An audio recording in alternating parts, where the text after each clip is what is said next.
ওকে, আজকে প্রীতমের সবসময় আমার মেকআপ কিটস কেনা নিয়ে খুব প্রবলেম থাকে, তো আমি তোকে আজকে আমি আমার মেকআপ কিটস এর প্রাইস জিজ্ঞাসা করবো আর তুই সেটাগুলো ঠিকঠাক বলতে হবে, ঠিক আছে?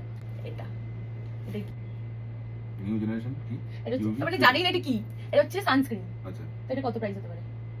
এটা 250 349। ওকে, এটা কি?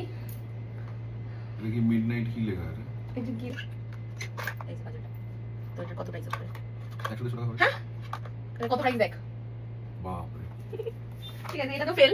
রেনে হ্যাঁ, তাই ভালো ব্র্যান্ড। এর লিপস্টিকটা 500 না, এটা 750। 750 এটা হচ্ছে কম্প্যাক্ট, মানে মেকআপ করার পরে একটু ফেস পাউডার টাইপ।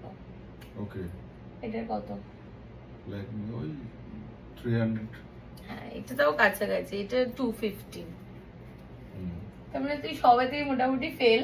আর কিছু কিছু তো জিনিসের নামই জানে না যে কিভাবে কি ইউজ করতে হয়। তো নেক্সট টাইম মেকআপ কিনতে গেলে তুই কিনে দিবি। ওকে।